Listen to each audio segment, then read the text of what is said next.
Hello and welcome. My name is Carol Schaeffer. I'm a senior fellow here at the Atlantic Council in Washington, D.C. This is the Transform Europe Debrief, a conversation series with leading experts on environmental policy in Europe and the United States. I'm delighted to be joined by Dr. Lukas Köhler, member of the German Parliament and a climate spokesperson for the Liberal Party, the Free Democrats, or the FDP. Lukas has been a member of the Bundestag from the state of Bavaria since 2017. He was instrumental to negotiating the forming of the current coalition government between the Liberals, Social Democrats, and the Greens in 2019, and is a member of the Committee on the Environment, Nature Conservation, and Nuclear Safety. Welcome, Lukas. Hi. So my first question to you is, how much progress has Germany made in getting ready to meet its own emissions targets as well as that of the EU?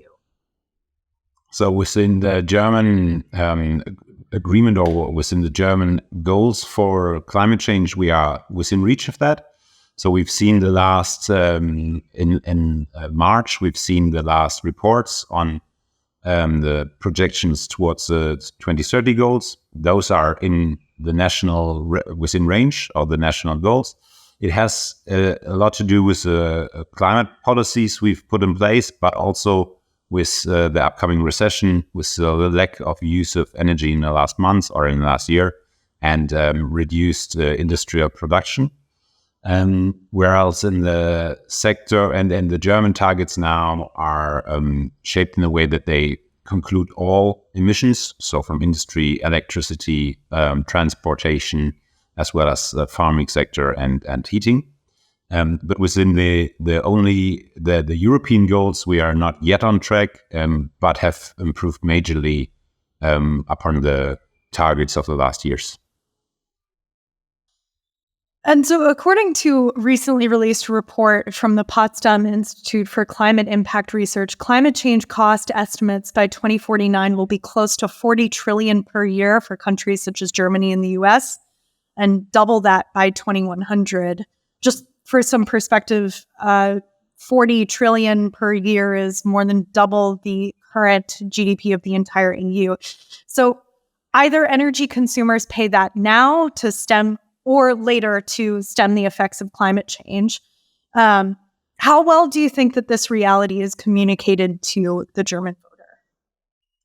Well, I do believe that within the German population, within the open public, people know that there will be costs of climate change and also costs of not tackling climate change, as well as there will be costs of tackling climate change at the moment.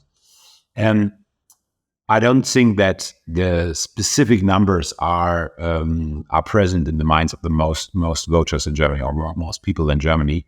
However, with the debates of the last years, specifically also with social groups such as Fridays for Future, the costs of climate change have had a major uprising in the minds of the people. So of course they know that we have to do something about it. And we have to work on just meeting the goals and also invest into climate change policies as well as climate change countermeasures, but of course not the specific numbers. And considering last year's heated domestic debate around a proposed law to prohibit consumer fossil fuel heating, what role do you see for policies banning certain fossil fuel technologies in solutions to address climate change? So we've seen a huge debate on heating and the heating sector in the last year, specifically around the role of the state and the amount of influence the state can and should have within the specific home of the individual. We've also seen that within the polls, most people in Germany do believe that it's necessary to take action towards climate change or against climate change. And we've seen that fossil fuels in heating is, as well as in the transportation sector, is within the minds of the people.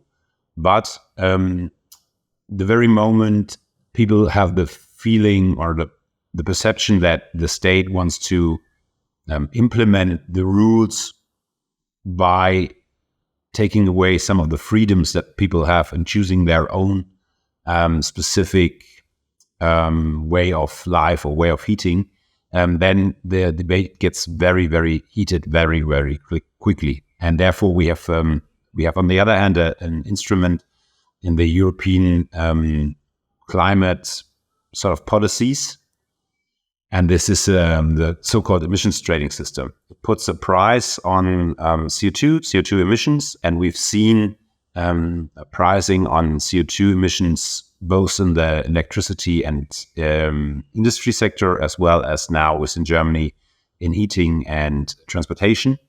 And that is working quite well as a measurement for projected costs in the future. And people will know and already know that there will be rising costs for fossil fuels. And that is a way they can adapt and look at it in the future and look at what different technologies are there available and what can they do. But with specific political measures that would incline certain bans or allowing only certain technologies, people are get very upset about that. Upset is not the right word, but get frustrated with this very quickly. We've seen that in the last year's debate. And Klimageld has also been floated as a potential solution to kind of soften the blow of climate change pricing felt by the individual. Klimageld being a dividend program, climate dividend program, something similar already exists in Austria. Will a solution like Klimageld be sufficient to convince voters to support climate change policies? Do you think that perception of individual cost burden matches the 100 or 200 euros per person that Klimageld might offer? So the idea behind this climate dividend is to, in the very moment the state puts a price on CO2 and limits the amount of CO2 that is left, as the emissions trading system does. So what the emissions trading system does is it puts sort of a level over which no more CO2 is allowed to be emitted, and everything below that level or threshold then is divided up into emission trading certificates, so to say. And those certificates are traded, and therefore there's a price for every certificate. It's a very market-based approach, and because the threshold is limited, the amount of certificates gets lower and lower each year. Therefore, the price rises as long as there is no countermeasures taken to reduce the amount of CO2 emissions. That puts a price on CO2, and that puts a price on CO2 for both industry, electricity, but also in the transportation and heating sector. This is a price that is not designed for the state to increase its income. Can you say state income? I hope so. Sorry for my English. To increase the amount of money that the state takes from the people. Therefore, the climate dividend is designed to take all, in theory, it's designed to take all the money from the CO2 pricing and distribute it evenly amongst everyone in Germany, for that matter. And therefore, it releases, on the one hand, it releases the pressure of high prices because you get the money back, so to say, but it also still holds up the incentive to reduce CO2 emissions, because if you reduce more CO2 emissions, then you get back on money, you will have a sort of earning on that. And therefore, the idea of the climate dividend is to release pressure from people with lower incomes on the one hand, and on the other hand, not have the sticky fingers of the state take all the money from the CO2 emissions. Do you think that Klimageld should be differentiated between people maybe that have less income or that are rurally located? For example, I live in Berlin, I don't drive. Should I really get the same Klimageld dividend as someone who lives in Brandenburg, for example, and who needs to drive every day? Yeah, the idea is that everyone gets the same amount. That has it has three benefits. First off, Germany is known for its quite complicated way of doing things. So there's a lot of bureaucracy. And the very moment you start adapting the climate dividend, the Klimageld, to aspects like income or living situation or possibilities or CO2 emissions, in the very moment you do that, it gets more complicated for the state to distribute the money. So it's much easier and quicker if you use it, if you say everyone gets the same. That's the first thing. The second thing is, in the very moment you distribute it evenly, the social aspect of the climate dividend is coming up a lot more, because for someone with a high income, 100 or 200 euros doesn't seem to be a lot of money. So therefore, they won't really, it won't really matter for them. But of course, for someone with a low income, those 100 or 200 euros will make a difference and therefore pay for the costs of the CO2. And the third aspect is people with high incomes tend to use a lot more CO2 than people with from low income bracket, just because the amount of, for example, travel, commuting, stuff like this is much higher with higher income brackets. And therefore, the lower the income bracket, usually the amount of CO2 emissions is lower, and therefore they get more money than people with higher incomes usually tend to, because they don't use up so much CO2. So there's 3 reasons why you should not put any restrictions on the amount. And then I also have a question about technology and technological innovation. Many climate activists argue that we currently have the tools necessary to address climate change, and the only impediment is wide-scale implementation. So given that technologies like hydrogen, carbon capture, long-duration energy storage are unproven and at this point expensive, why has technological innovation been such a large part of your platform for addressing climate change? So, I mean, it takes us back to the question, what is needed to tackle climate change? And basically, climate change is not an issue that you can tackle idly, because it's not only, for example, only sort of an economical or a social or environmental problem. It sort of touches everything, and it does so by us needing to reduce, to change something fundamentally. Namely, we are using fossil-based energy to sort of power our whole system, the economical system, from the internet over our social security systems to the economic growth that we have. And therefore, we need to change everything that we do today. We need to change the form of energy we use for it. Therefore, it's a change on a global and a major scale, because it doesn't matter it wouldn't matter if only Germany reduces CO2 within Germany. It needs to be reduced all over the world, because otherwise we won't meet the 1.5 degree or 2 degree targets. And therefore, it's not only changing the German or the European or the American CO2 emissions, but it needs to scale on a global dimension. And yes, we know how to produce CO2 neutral energy, may it be with renewable energy or made with atomic energy. Both ways are clean, but for nowadays we don't have enough, for example, storage. Building up nuclear power plants is very expensive. Building up grids is also quite expensive. Building up renewable energy is quite expensive.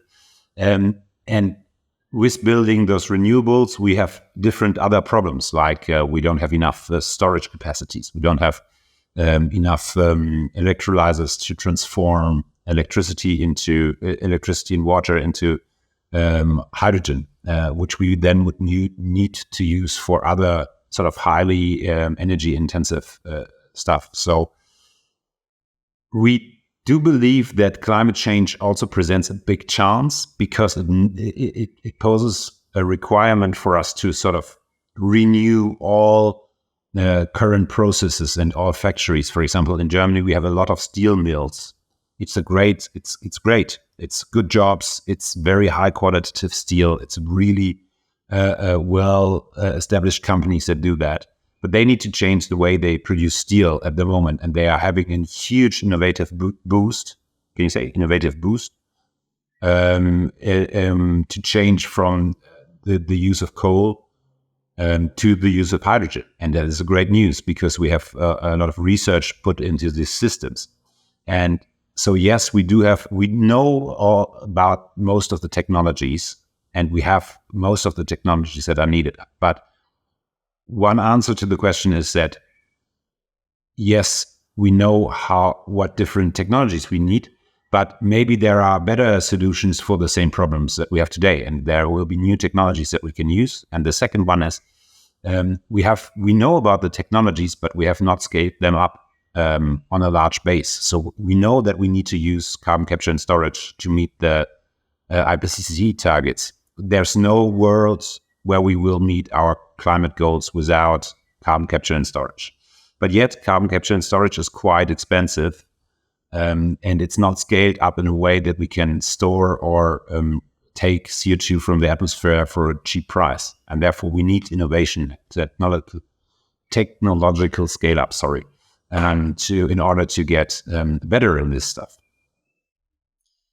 You mentioned the steel industry. It's, of course, not only about fossil fuel consumption on a consumer level, but also Germany's industry. So steel, for example, you mentioned green hydrogen. In one example, German companies are investing in green hydrogen iron ore production outside of Germany in places like Namibia, which would then be transported to Germany to be turned into steel.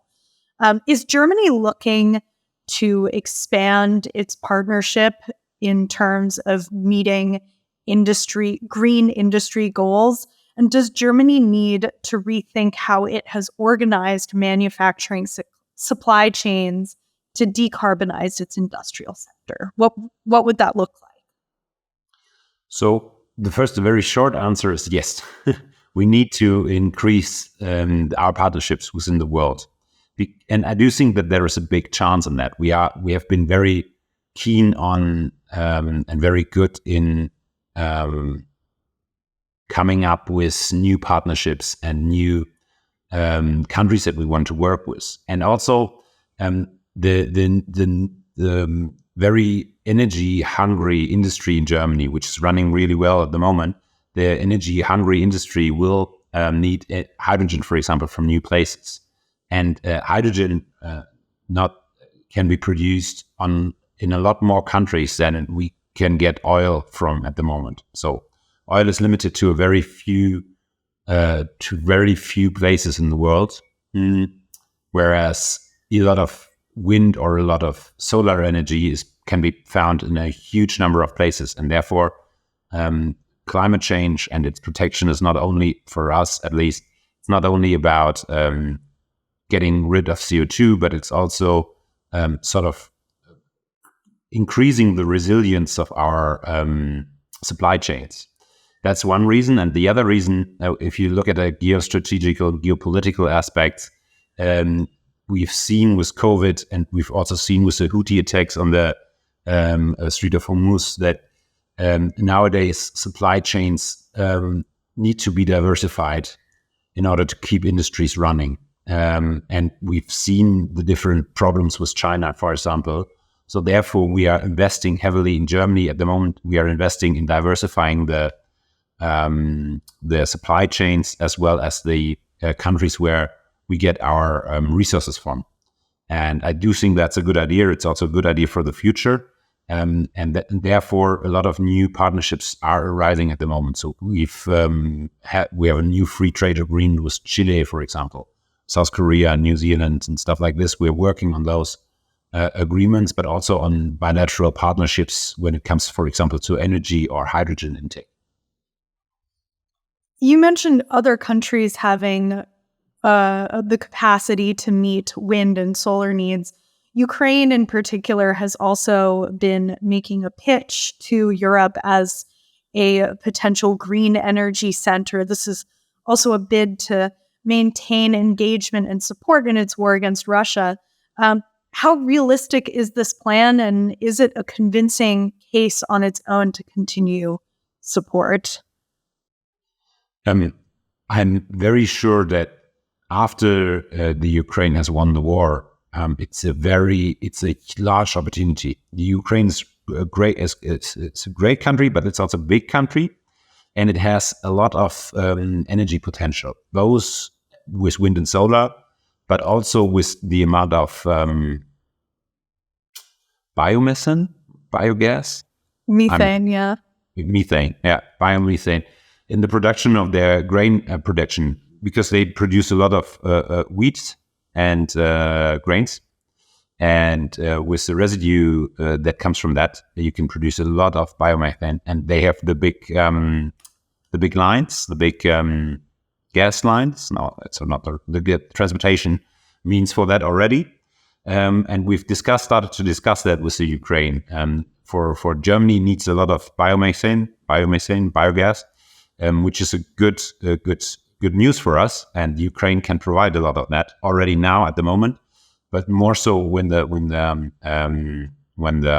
war is over, because we've very quickly integrated the Ukraine into the European energy grid by now. So there's cables crossing over the borders, and we can intake and put out a lot of energy trade with Ukraine for one side, and also the Ukraine can produce hydrogen as well as different other aspects. So it's a great partnership opportunity and possibility with integration into the EU.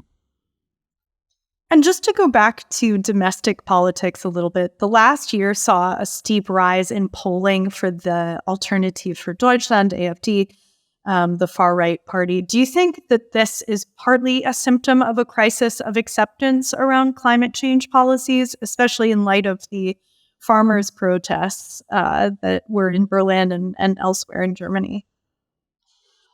I'm not so sure that the rise of the populist, right-wing, far-right party, AfD, is directly connected to climate change issues or measurements, because we've seen different other climate change instruments being implemented over the last couple of years, and so far that does not seem to be a direct correlation. But the AfD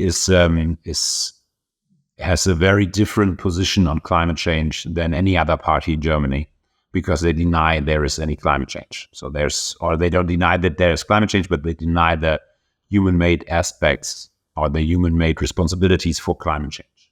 And therefore they take an opposing position on climate change instruments throughout Germany.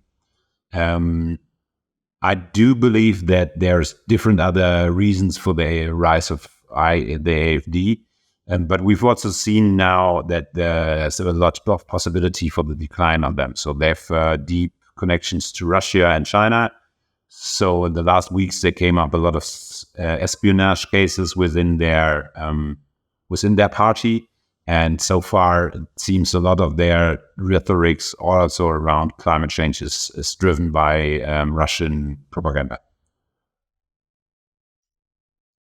What risk does the AfD pose to addressing climate change in Germany, especially with the elections coming up in fall in the East, where the AfD is strongest?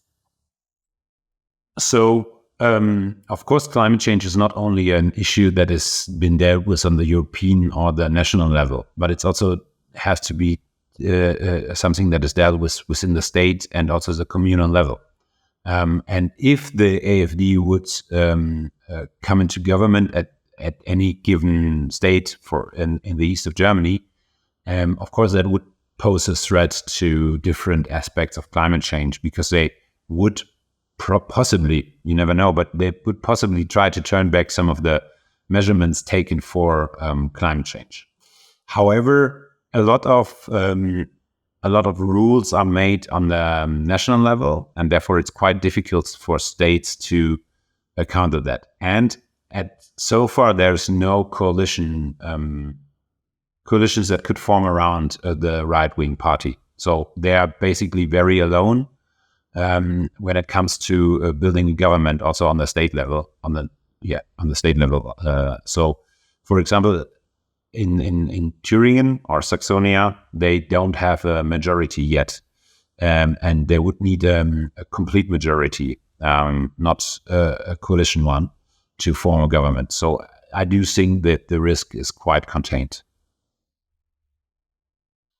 And just if the AfD or another climate change denying power party came to power in government, even if it is unlikely, what are the risks to any climate change legislation that's put in place now? Could any of it be overturned? And what would happen to Germany's climate goals in that case?